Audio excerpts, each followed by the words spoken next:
Hey, I figured it out. And we're recording. Set. Ooh, look at that face. Okay. You ready?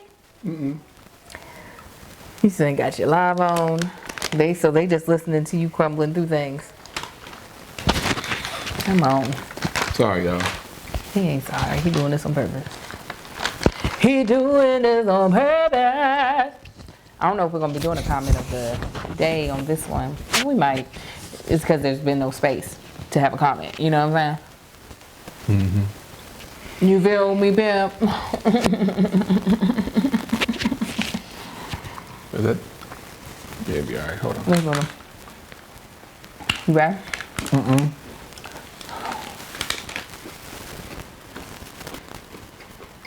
I'm hungry, y'all. They gotta listen to you breathe and chew. Mm-hmm. And then they gotta hear your big, thick swallows.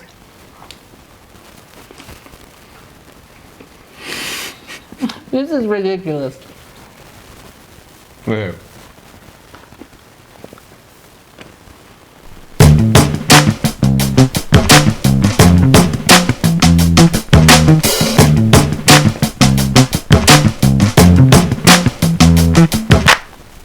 What's up, everybody? Welcome back to Is This Going to Cause an Argument? It's a bi-weekly podcast that is hosted by me, Angel Akita Moore, also known as That Chick Angel.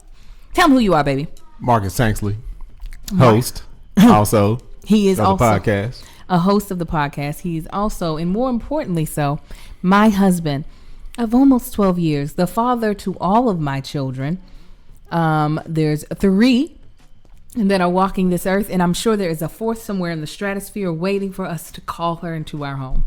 Don't make no sense. Yeah, it does make a lot of sense. This podcast can be found on iTunes, SoundCloud, and Google Play. It's a podcast all about what's on our minds. It's about relationships. It's about family. It's about hot topics. It's about politics. About me adjusting in his chair. It's about goals, all of that stuff. We talk about it. And our podcast is called Is This Going to Cause an Argument? Because a lot of times me and my husband do not agree. And we're going to argue about it. And we're going to argue about it in front of you, in front of whoever else we want to. Y'all going to watch her take these L's. I don't take L's. I don't take L's. That never happens. And we love to have you all weigh in on who you agree with. I mean, sometimes we do agree with each other. Actually, we do a lot of times. But other times he's wrong and I'm right. And that's how we have to move forward. You know what I'm saying? So, please rate this podcast. Go ahead, rate it now. Believe in Jesus that you're going to enjoy this and give us 5 stars on iTunes, Google Play, all those places. You can also follow this podcast as the visual of it on my YouTube channel, That Chick Angel TV, and you can find me on every single social media platform under That Chick Angel TV. Tell them where they can find you, honey. Y'all can find me here on this podcast. Mm-hmm. Y'all can find me on the vlog. Mm-hmm. And yeah. That's it. Actually, somebody is going to be getting an Instagram account very soon. I actually have one, but no, one that he's actually going to use, and you actually going to see him on. Use it. Yeah. I'm going to help him with it, and I'm not a social media person. Yeah. Yes, and I'm going to help him with it because most of y'all know that. I'm gonna have to watch your DMs. Okay. Don't worry about my DMs. I'm gonna be up in them. What's a DM? Exactly. Don't worry. You don't need to worry about that. You worry about your post, and I'll worry about them DMs. Okay. Hold on. Is that direct messaging? No, that's not what it means at all. But is that what it is? No.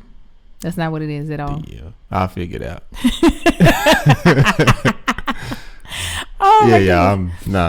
I'm all about this money. I care less about social media, but that's gonna be part of my money. So give him a suggestion for a handle. You know, my handle is at That Chick Angel. Give him some suggestions. I'll give me a suggestion. Yeah, y'all give me a suggestion. What? Should it be That Chick Angel's husband? I think that's appropriate. Absolutely not.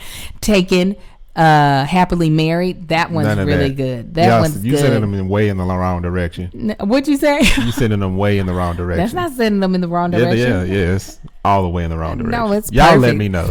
Tank is married. Yes, it's a beautiful. So we're going to jump into the segment that we like to call "What's Grinding Your Gears." So, honey. No, you tell me what's grinding your gears. What's grinding my gears is I have been sucking at the gym. That's what was grinding my gears, is that I have not been able to find a consistent way to get to the gym. Here's the issue. In my household, I have to get up my kids at 6 o'clock to get my eldest son ready for us to get out of the house by 6:40 for him to catch his bus. The gym daycare does not open until 8. That gives me, by the time we get back home, like 35 minutes to convince myself not to go to the gym. And usually it's easy, or either it's even not even really convincing myself. I end up deciding to get other stuff done, whether it be editing or something else. So then when I should have possibly been at the gym at 8 o'clock, I am not finding myself being able to get out of the house until 11. The daycare closes at 12. So I'm doing like a 35-minute workout. So it's irritating me. I wish. And for y'all that don't know, I'm up at 4, so I'm already out. He's up at 4:30. The 4, you know. 4:20. So the thing that would help, but if I can find me a 5 o'clock workout, I'm gonna do it. Because the thing is, my mother lives with us, but she's out of the house at 6 o'clock to go to a 6:45 Bikram yoga class. Now, mind you, it only takes us 15 minutes to get there, but she likes to be early because she's a teacher's pet and wants to find her place on the floor so she can lie down. So people can talk her into water.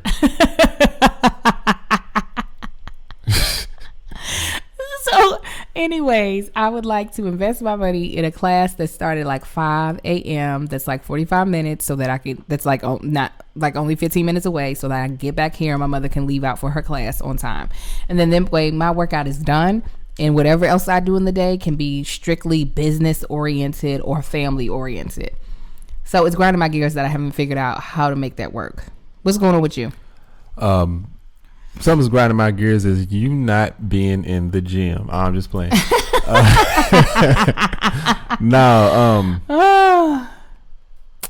You know what? Somewhat was grinding my gears is people not remembering that I'm not watching football.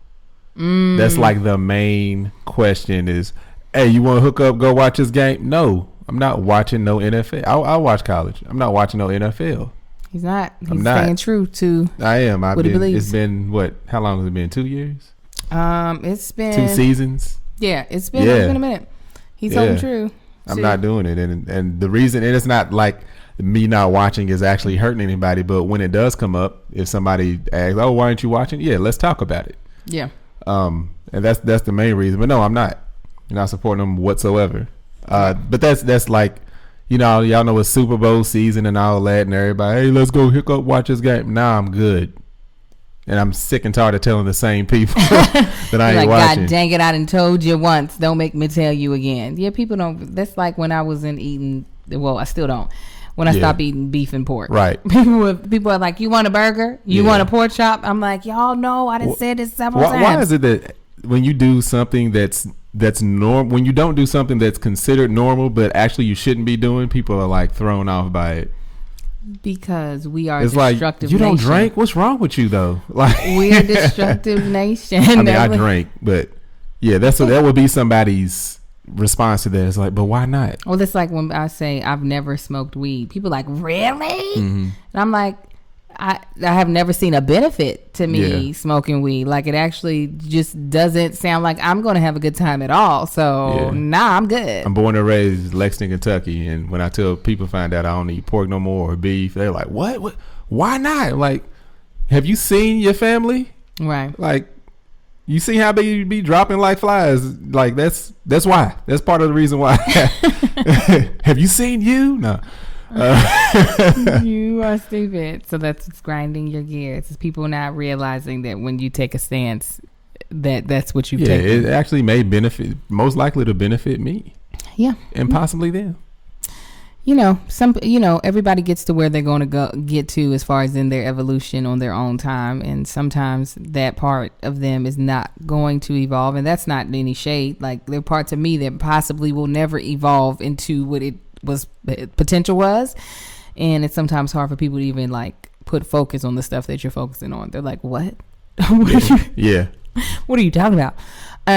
Anyways, let's jump into the topic of the day. Today is a heavier topic, and it's something that we never really touched on when these movements began. The Time's Up movement was founded in 2018, actually January 1st of 2018. And it was a response to sexual harassment that happens in Hollywood, specifically in this industry. I'll get to it. Let me just let me move to the other part of it. Yeah. Also, there's the Me Too movement, which actually has had a way longer history. It's been around for almost 13 years. It was founded in 2006, and it was a movement to help survivors of sexual violence, especially Black women and girls and women of color from low wealth communities, and helping them to find their healing. I'm actually looking at the history and vision on their website so that I'm not giving you all any miscommunication, misinformed information from my end. Now, me and Marcus never really talked about this, and I actually have conversations about this a lot of times with close female friends. Marcus and I have had some discussion about it, not on the podcast, obviously, but our own conversations.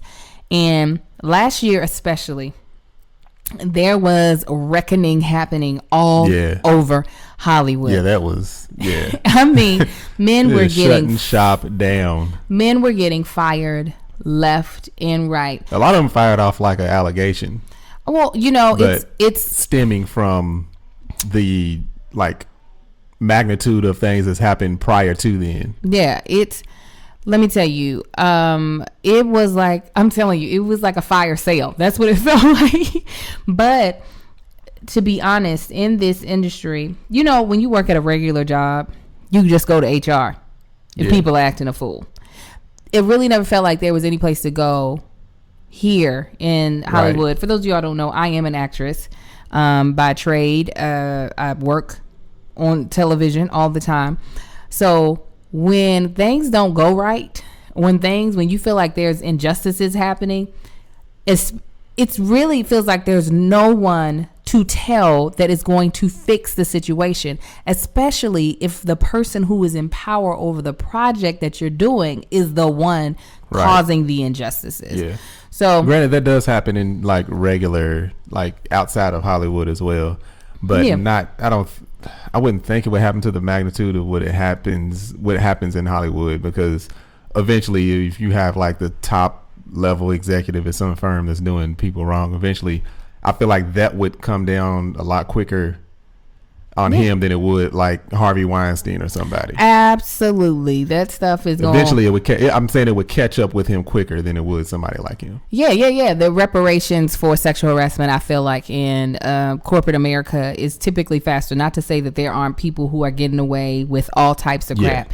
Right. But I think it's easier to file lawsuits because there is a record of you went to HR and you complained. Yeah, you know what I'm documented. saying? Yeah. Where it's just like, who, you gonna tell your agent, your manager, who you gonna tell? They try to get a check just like you trying to get a check. So seeing all these men go down for some things that were just the most outrageous stuff that you would ever think a human being would feel comfortable doing, to some things that you're just like, oh, that does, in my head it's like, oh, that's not the worst thing I've ever heard, but it was just like, nah, the day has come where little stuff is no longer going to be tolerated. Things that people have considered to be just like, oh, just fun and games. Fun and games is now over. Yeah, and granted, there are poles to that whole thing too. It's like you do got some that I can't remember who the actor was, but it was like somebody was accusing him of saying something like ridiculously absurd, and like other people, including women, were in the room, was like, that's not how that conversation went at all. Like, you got those people seeking attention. I mean, now here's the thing. I know that's what their topic ain't going. This is where like it's not going to, but you do have those as well. It's rare. I will say. I remember when I was working on ER, we had to do a sexual harassment course, or not a course. It was like a meeting, and they brought up a lawsuit that a writer had put up against Warner Brothers, who was on, I think, Friends. Well, I think it was a popular show, that said that she had been sexually harassed in the writer's room. And then after investigation, that was not the case. It was, in the midst of writing, and they're trying to come up with this like I guess like kind of sexual endo joke to go into the script. That was what the language was around. None of the language was directed towards her. And so I think Warner Brothers won like a $2 million lawsuit against her. Like she was sued for $2 million. I was like, oh, and so they were like, we take. Yeah, like how you pay that? Like, I was like, you can sue me for $2 million all day. All right, bankruptcy. That's what I'm filing. So they were just saying we take it very seriously on both ends. If it's a true allegation, we will. See, I didn't know that was like a thing. Yeah, I remember that from many years ago. I was like, God dang. But that's also a kind of a form of intimidation, though. You're just like, unless I can really prove this, you all might come after. You all might come after me in a way that I will not be able to recover. So statistically, it is said that it is very rare, and I mean very rare, for a woman who has been accused of sexual assault to lie about being sexually assaulted. And the reason why a lot of women don't come forward, because I know a lot of people with the whole Bill Cosby thing, they were like, why you wait so many years? And I'm sure they were There's both. no way to go. But they say a lot of women don't come forward because they don't, one, they're ashamed, and two, they don't think they will be believed. And it's refreshing, even though if I were to step back, being that I'm raising 3 black boys, that makes a big difference to me. The fact that I'm raising 3 boys, huge difference. I know it is our responsibility, one, to make sure they respect women the same way they respect me. That there's no liberties that they can take just because they're a male when it comes to a female. That the respect has to be high, and when they're especially pursuing someone, that they're not doing it in a way that would make a female uncomfortable, or when they're in the workplace, and making sure that they are being professional. I know that is my job as their mother and his job as their father to set what decency looks like, what it means to be a decent human being. Right. Now, what I will say on the flip side of that is that our country and its history via the lens of racism and race in America has had a history of white women falsely accusing, and this especially in the history, like during the Jim Crow South days, right, falsely accusing black men of aggressive behavior, and to the detriment all the way to death for that black man. We look at Emmett Till. That was one that gained national and global recognition. However, there are thousands of stories like that. So for me, that didn't get, So like, go ahead. Sorry. That didn't get that type of attention. And this woman's in her 80s, 90s, however old she is. She on her deathbed talking about she lied. I'm like, burn in hell. So for me, eternity.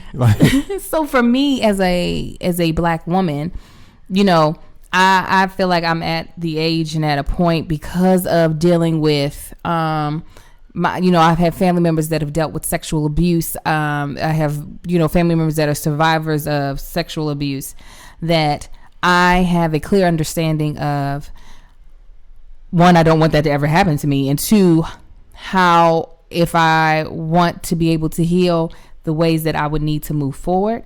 But then on the flip side of the coin, I am very cautious for my boys, so that they hopefully will never be in a situation where, one, they would ever do that to a female or a male or whomever, and two, that they're never set up in a situation where someone could potentially falsely accuse them. And because you don't recover, I don't know of any man that truly recovers from being accused of being a sexual harasser, and they are then tried as one, and then whether they be acquitted or whatever, you don't come back from that. That's still a stain on you. Just like with Nate Parker, people are like, he is a rapist. That's the dude who did. I know. They're like, he's a rapist. Now, he was acquitted in the court of law, right? But they're like, people are very adamant about that. But to the same token, I believe R. Kelly is surely a pedophile. He was acquitted, but when I see a videotape And that looked like a 14-year-old girl. I'm sorry. I'm just thinking the court of law got it wrong. And so, that's what people think about Nate Parker. But again, it's something that you don't get to bounce back from. So it's a thing of, for me, raising these 3 young black boys, I'm just like, dear God, I don't want them ever to be a predator, but I also don't want them to ever go through someone falsely accusing them of behavior like that. Yeah. Go ahead and chime in. I don't know. It's you said a mouthful. I did. I was like, I'm gonna let you lead on that. But yeah, I agree. It's like you have to be cautious and careful of what you say and how you say it to people. And 2, you have to be you have to have sympathy for people as well. Yeah. It's and like she said, like not putting yourself, like it's been times where I was like, I'm not going into this situation, however, because I don't trust the outcome. Mm-hmm. And that could be as simple as taking a walk with a coworker. Mm-hmm. It's like, you know what, let me have a couple more people come. Just because I don't know that person like that, Right. It's like, I don't really know you like it, Right. No. Not to say I look at everybody like that. However, you gauge people, it's, you see people that like conflict and, and it's just like, let me not go into this argument, or let me not go into this situation or something, like, not an argument, but like disagreement or debate with this person here and now. Let's wait until we're in a public environment or surrounded by other colleagues, something like that. It's just about being cautious. That's my only thing is, so, you're protected and that other person, they feel protected, or they can't come back and say something, that the majority of the people went the wrong way. Everybody wants to feel safe. Nobody wants. Listen, women don't feel unsafe because of. Well, I would say majority of women don't feel unsafe because of unrealistic reasons. Like a lot of times, men can walk through a car down a dark alley. Not like too dark, but walk from the club to the car without feeling like someone is going to try to abduct them and rape them. Women feel that type of way because that crap be happening to folk. Yeah. So it's a reasonable response to feel as a female like, I don't know if I can trust this person or who can I trust. But I do think there's an accountability that men have definitely men have had so much power, especially in this country and all over the world. You look at these countries where it seems as if women are very much so oppressed. Men have felt like they could get away. We look at our president, the things that he got away with saying and still elected. You can really tell what the nature of this country has been. And we're one of the better countries when it comes to women, and equal rights of women. Yeah. So imagine what it's like in those other countries where the women truly are second-class citizens. Right. So they don't get to say so in anything. So it's just like you understand definitely that this is real and this is a day of reckoning. And so I'd be like, listen, take them all down. I don't care if it's small or big. Yeah. But it's just sick when you got like 20, 30, 40, like 40 women. Yeah. I don't know. I'm not giving anybody stats right now, but then numbers get pretty high. And I'm like, what? Like, you got to be sick mind. Like, I don't know. Like, for that many women to feel that valid, I guess, once you get comfortable, it becomes a part of your character. You just don't even care. That's the normal for you. Exactly. And I feel like it's been normalized for men to be able to act inappropriately and for women to just be able to, for women to just see it as, oh, that was nothing. Like, my threshold is probably a lot greater for other people just because sometimes I have a raunchier mouth. So I don't, because my mouth can be raunchy, I have a probably a higher threshold than most women. And that's reasonable. Like, if you're not over here telling, penis jokes out of fun, you don't want to hear some dude telling one. You know what I'm saying? It's not appropriate, especially if it's in the work setting. You're just like, nah. However, if you are telling penis jokes, don't be getting offended when somebody else comes back with one. That is very true. That is very true. Like, I can't believe you said that. It's like, but you just said something about something else, right? So it is very much so. It's not a tightrope because it's not. It's just being decent human beings. But I do think this is a learning period for men, because they have been given so many passes that they just say whatever the hell they want to and do whatever the hell they want to without any repercussion. And so it's like a reprogramming. It's like, no, you don't get to do this no more. Yeah. But my sister Melissa Murphy posted some staggering statistics on her Facebook page that just really like made me so sad. But I was like, I want to share this because I do believe, one, it's something good for all women to hear, but especially for men to hear, so men can really understand how horrific life has been for so many women for so long, and why Time's Up and Me Too especially are necessary, and the aggressiveness in which, especially in the entertainment industry, it's taking people's jobs. It's necessary. For every black woman that reports her rape, at least 15 black women do not report. So that means if 16 women get raped, only one woman will feel confident or capable enough to report that rape. Approximately 60% of black girls experience sexual abuse by the age of 18. 60%. That's like obviously more than half. Yeah, before you're an adult. Like, experience some sort of trauma dealing with sexual abuse. Like, that's horrible. Like, I don't even know how to, like, there's no words that can that's the country. It's not like older men. It's like people they're in school with. Yeah. I mean, and I can attest that this statistic sounds right just based off of my family alone. The amount of women in my family that have experienced sexual abuse at a young age. This statistic is not wrong. According to a 2014 study, about 22% of black women reported being raped and 41 experienced other forms of sexual violence. 22% of black women reported being raped. That's horrible.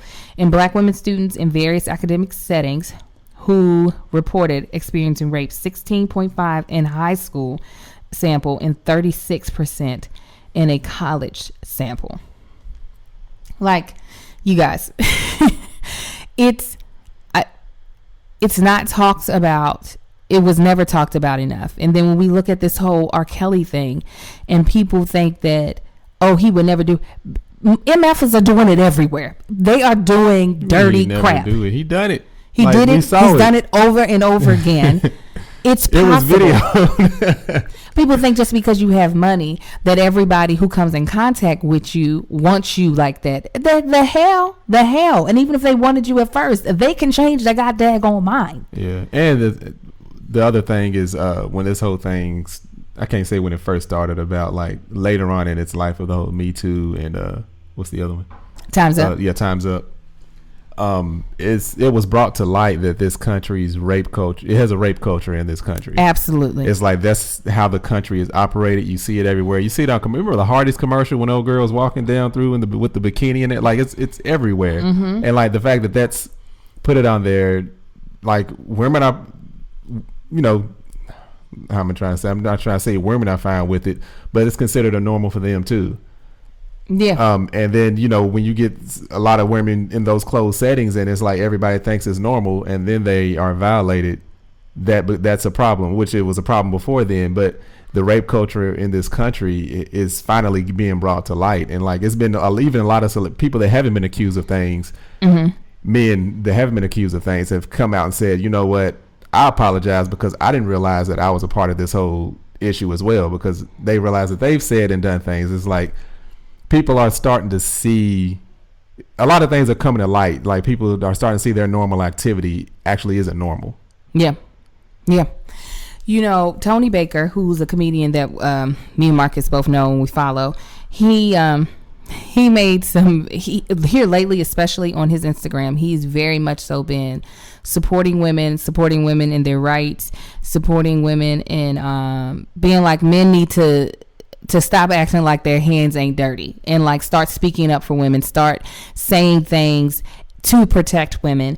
And one of the things he said in one of his stand-ups, which was hilarious, he was just like, I always feel weird when someone defends a racist like point of view or action.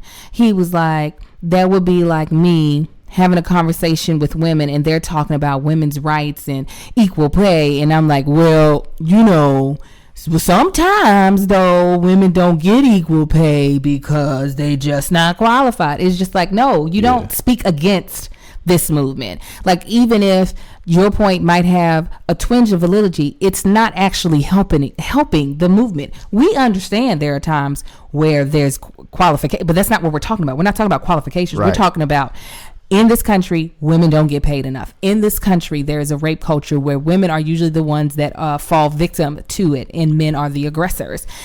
And to sit here and to believe that it's just, well, they should have known what they were getting into. Right. You got to be effing kidding me. Yeah, it's like we were watching it's David Letterman's one-on-one with people. I can't remember what it's called. But he was interviewing Jay-Z, and he brought up the time where Jay-Z called Donald Trump a racist. And I can't remember exactly how David Letterman worded it, but he was basically saying, if you can call someone a racist and someone can debate it, then it's a good chance they're a racist. If it's a debate to begin with, then most likely, it is. It's like somebody calls a car red. It's like, oh, the car ain't red, but is it burgundy? Then it's close enough to red. You know? Right. I just wish that we were in a world where this wasn't a thing, where people just were able to have open and honest, non-disgusting conversations where men could respect the boundaries of women, where women could feel safe, where women, listen, I'm gonna be completely honest. I have heard some stories of sexual abuse that have baffled me, not just because the men were disgusting, but because I couldn't understand why the female couldn't leave the situation.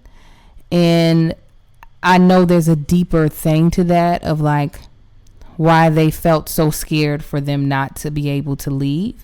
So I wish we lived in a world where women felt confident enough and not scared of the repercussions of leaving a terrible situation. Because a lot of times that's why they don't leave the situation, because they don't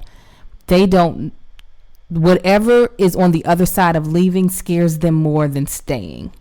And that's a shame. And I don't even know. I don't know how there's what way that can be fixed, but I hopefully with the kids that we're raising, and that people are raising people who are good human beings, they're having these honest talks. Like I plan on having a very candid talk with my son when he's of the age of liking the opposite sex, of what boundaries really are, and regardless of what you see on TV and what romance romance movies look like, you have clear, open communication with whomever you are interested in, and you make sure that they feel comfortable around you. I couldn't I don't wish this on anybody. I just couldn't imagine being the father or brother or cousin, which I'm sure I might be, to someone that's been sexually harassed in that way or abused. For good reason. I probably don't know.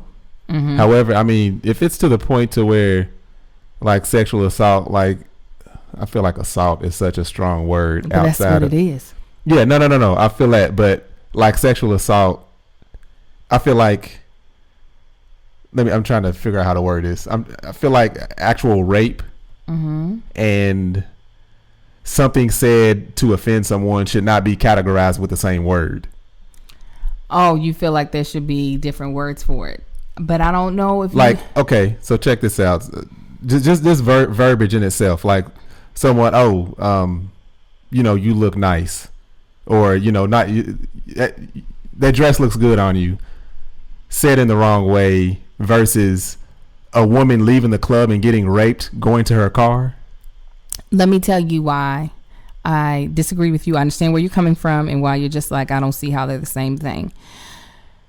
Because there are so many women that do not report rape or sexual assault, you don't know what a sleazier way of saying that dress looks nice to you, what type of feeling that could trigger in that person. You know what I'm saying? Like, that person could have been subject to, could be one of the people who had been raped before the age of 18, and hearing that dress looks nice on you could have been the precursor of their rape the first time. You know what I'm saying? Could have been what led to that. So the unwanted conversation is more than just an unwanted conversation. It leads to feeling completely uncomfortable and not being sure of what the person's intentions are after that. Because got you. Well, how was it? I'm just getting clarification of this whole thing, because again, it's always better to have this conversation with women and not a bunch of men sitting around. Yeah.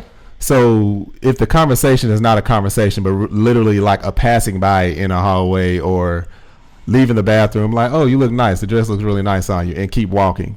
Now, go ahead. Okay.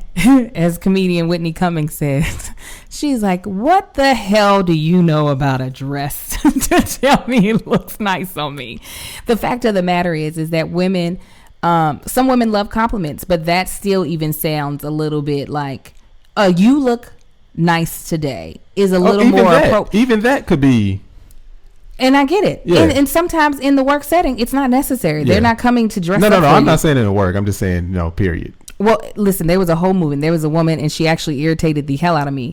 And she did a whole captured like men complimenting her on the street. And her thing was, I'm not dressed up for your compliments. I'm not dressed up for your unwanted conversation. So, I mean, now granted, I have a little bit of different point of view on how I feel about that. But the fact of the matter is that it's unwanted. Okay, so the only reason I bring this up is because I was listening to the radio one morning and I heard this lady, she's the host of the show, and I never thought about it this way until she brought it up. Because before, I'm not saying my point of view was different or is different from yours, but I was like, yeah, it's wrong. You shouldn't say this, shouldn't say that.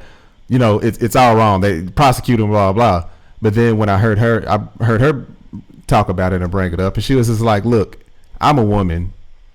If I dress up, this is almost verbatim what she said. She said, if I take time, if I get ready in the morning, if I dress up, I am looking for a compliment. Am I looking to get groped and rubbed and just like, oh, come here, baby, hubba, hubba? She was like, absolutely not. However, I'm not doing all this work for people to ignore me either. She's like, she was like, come on, people, there's a fine line. I mean, there's not even a fine line between, oh, you look nice. Like somebody tells me I look nice, and they don't come up and grab me or stare at me for 15 seconds or something. She said, I'm not going to be offended by that. But for someone to walk up and tell me, oh, you look nice. Oh, you're beautiful. Thank you. I'm going to greatly appreciate that. And coming from a woman, I was like, it is a good point. I mean, I don't be complimenting nobody, but I'm just like, that is a good point for you to just simply just say, oh, you look nice. Or you look really nice, or somebody has, maybe them in the neighborhood and they have a new hairdo. Oh, I really like your haircut. It's a little different when it's a known person, but you also have to understand, like, okay, I agree. I have kind of the same viewpoint of, if I look good, please tell me. I don't care if I don't know you. Thank you so much. It can even be a little bit on the raunchier side. I mean, I'm going to still tell you about yourself, but I'll still take the compliment. But just think, if a woman had a commute, like a walking commute, more than likely, she has been told that several times by several men as she's been walking by, of them being like, oh, you look nice, or, oh, I like that dress on you. Oh, my, there have been several comments from people she doesn't know about how she looks, and that can make a female feel uncomfortable. I personally am not that female, and also, obviously, truth be told, it does matter based off of who's giving the compliment. Mm-hmm. Even stranger-wise. Like, if it's a homeless man that looks like he's tweaking, saying it to me, I'm going to be like, okay, we walking fast. Versus someone who looks completely sane, that I have distance between. If they say it, I'll be like, hey, well, thank you, whatever. But because every woman is different, it's just a thing of just don't say it. You know what I'm saying? Just don't say it. Yeah, 5 years later. You know what? The men are really starting to ignore women. It's become a problem in this country for about 5 years now. There are enough women that that would take the compliment nicely. Save that compliment for them. If you, that's the only reason I bring that up is because this was probably early last year sometime, where I heard a woman say that, and that changed my whole perspective, because I was like, it's a good point though. And then it was put a little more lightly, but like, I think it was Dave Chappelle, I don't know, some comedian, they were just like, he brought up the analogy of, I think, a police or a fireman. He was just like, the house is burning over there. Why don't you run in there and save him? He was like, but I'm not a fireman. It's like, but why are you wearing a fireman's uniform? Yes. Talking about, people dressing like extremely inappropriate. But I even heard an argument where it's like, it's no such thing as a woman dressing inappropriate. But I'm like, there's a profession called prostitution, and they dress a certain way. And still, even prostitutes deserve respect. I'm dead serious. Until they're paid, it's like it's all best. no, even they deserve it. It's just still, men will make excuses for not just being able to control their mouth, and there is no excuse. I don't care if a woman's whole entire titty is out. So if a woman that's standing on a corner, it's just an analogy. I'm just having, a woman standing on a corner, dressed the way, the way they do not far from here. There's a street popular on one of these corners. Dressed like a prostitute. Dressed like a prostitute standing on a corner, and if dude drives by and says something inappropriate, he's dead wrong. Yes, because here's the thing. She's out there dressed like it for business. So unless you plan on doing business. Check this out. That's what I didn't mean to say. I meant to say, so if somebody drives up to this woman and says, "What's up, baby? How much?" That's different. That's different? That's different than saying, hey, but what if she ain't a prostitute? Well, that's a whole different topic. And that is not even... No, I'm just saying, this goes back to my, dressing inappropriately. That's not in a... no. What I'm saying is, while she might be offended and be like, I'm not a prostitute, there is an understanding of, that he can go, my bad, this is where I come... Uniform. No, this is where I come to pay for booty. I thought that you were new on these streets. It's that simple. But it really is. But we're not talking about men who are trying to pay for booty. That's not what we're talking about. We're talking about men that like to say. Yeah, no, I get that. That's what I mean by it's a different it's a different thing. Just because a woman. I feel like a lot of people view it differently, though. Like if it was an executive or something, and she recognized him, he walked up and said, "How much?" "Oh my God, Susan, I didn't recognize you." It's like, why would you think I was it? Because you're dressed like a slut.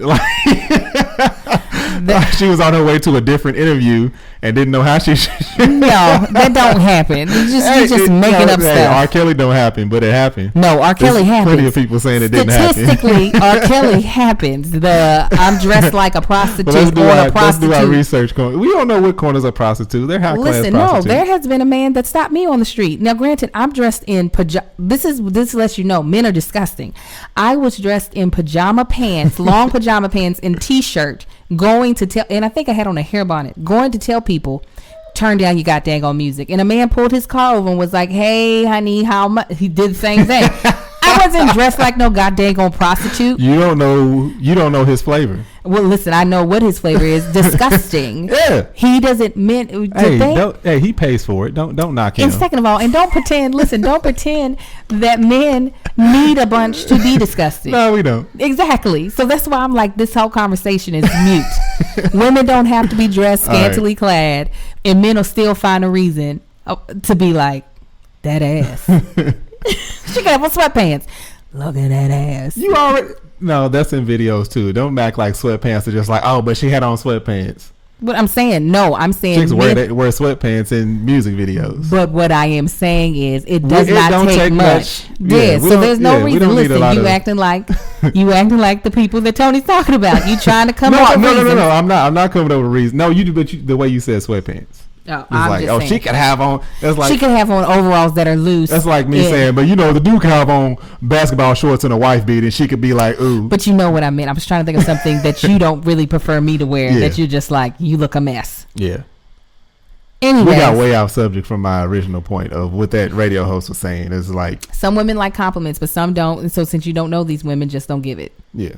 Point blank in a period. Let's let everybody feel comfortable walking to and from their space. Maybe the compliment is just hi. Nah. But I'm just saying. Nah, don't say hi. Because hi could turn into hey. But and a stare. Don't do hey and a stare. I'm just saying. That don't mean you did hey and a stare. It could just be hey and a stare. Like, women aren't crazy is what I'm trying to get you to understand. Don't try thank to make you. That's what I was trying to get around. No, I'm just playing. No, but that's how. Don't. Yeah, women can be crazy. They can be, but that's not what we're dealing with. We're not dealing with a bunch of irrational women. No, we're talking about those ones that have been victimized. Yes. And continue to be victimized. Yes, we're not about to play this whole as a man you just can't do shit. No, excuse my language. Like the president said, it's a scary time for the white male.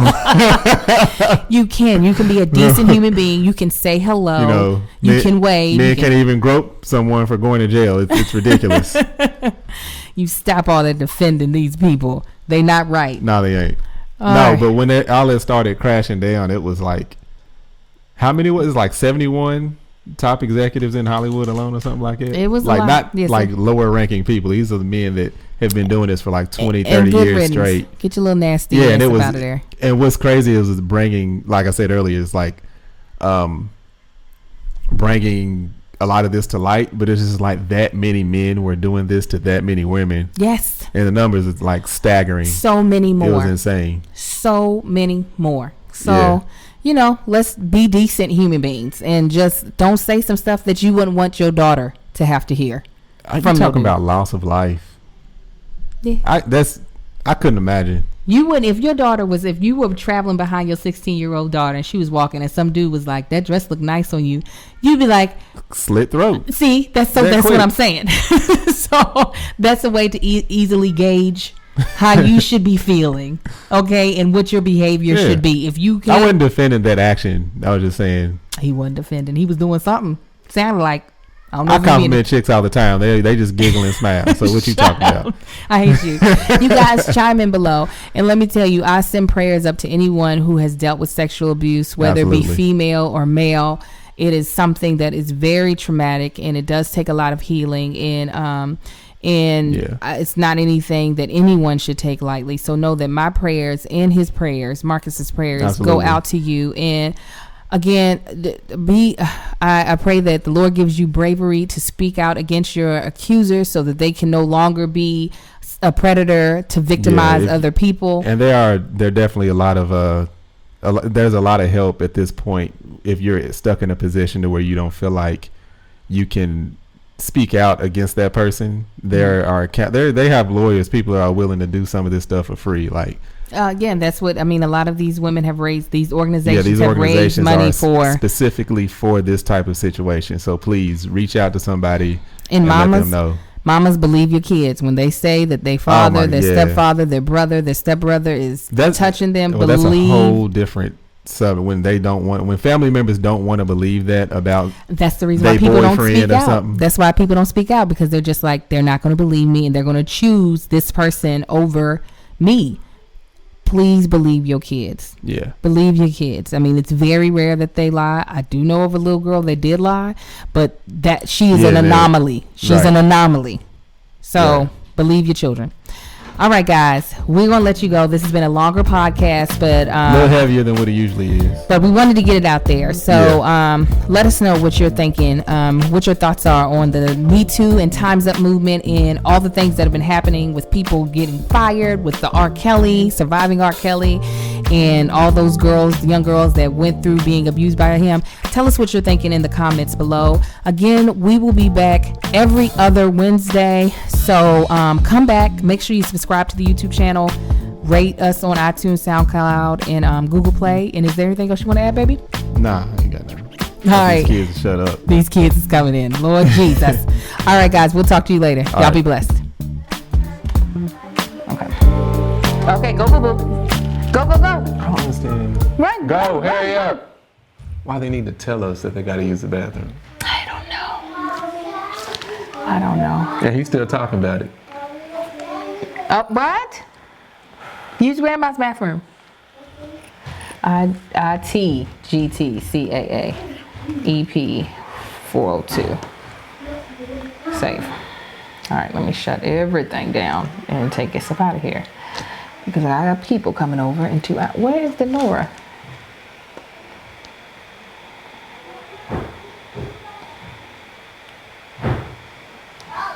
Y'all have a good one. Oh. Okay. Nope. Where's it at? Right there. Nope. I'm just changing your settings. Don't do that.